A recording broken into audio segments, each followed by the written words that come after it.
আমাদের নবীর জন্মের ব্যাপারে জন্মকেন্দ্রিক যে আমলটা কোরআন সুন্নাহ ভিত্তিক নবীর মাধ্যমে পাওয়া যায় আমরা ওটাই তো করবো।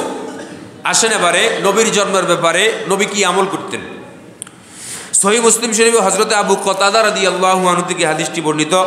আন আবি কতাদা রাদিয়াল্লাহু আনহু আন্না রাসূলুল্লাহ সাল্লাল্লাহু আলাইহি ওয়াসাল্লাম সুইলা আন সাওমিল ইসনাইহিন। হযরত আবু কতাদা রাদিয়াল্লাহু আনহু থেকে বর্ণিত, তিনি আল্লাহর রাসূল সাল্লাল্লাহু আলাইহি ওয়াসাল্লামকে সোমবারে রোজা রাখার ব্যাপারে প্রশ্ন করলেন।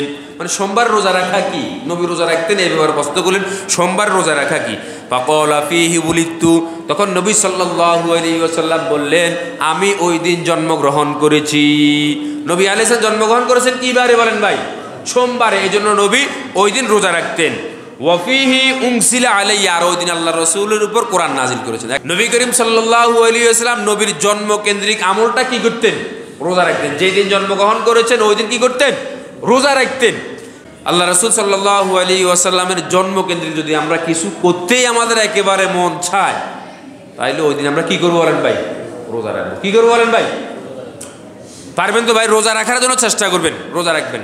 আর নবী আলাইহিস সালামের জন্মকেন্দ্রিক আমলটা এটা প্রতি সোমবারে নবী রোজা রাখতেন। এটা সাপ্তাহিক ছিল। কি ছিল বলেন ভাই?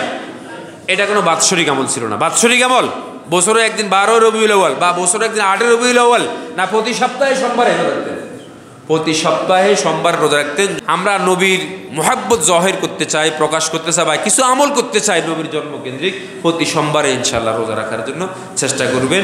এই দিন রোজা রাখাই উত্তম। এছাড়া আর অন্যান্য অনেক আমল হয়, এটা আসলে সাহাবেত নাই, এটা আমরা করবো না ইনশাআল্লাহ। মিলাদ মাহফিলের আয়োজন করা, তারপর মিলাদের আয়োজন করা, আলোচনার আয়োজন করা, এগুলোর দরকার না ভাই, এগুলো অতিরিক্ত বাড়াবাড়ি হয়ে যায়। আমরা যে আমলটা করলে আমরা নবীর পক্ষ থেকে আজ সাহাবেত আছে, ওটা করলে ওটার মাধ্যমে, ওই আমলের মাধ্যমে আল্লাহর কাছে আমাদের মর্যাদা বাড়বে। আল্লাহর কাছে যদি আমরা আমাদের মর্যাদা বাড়াতে চাই, যেটা কোরআন সুন্নাহ ভিত্তিক সাহাবেত আছে, আমরা ওই আমলে করবো ইনশাআল্লাহ।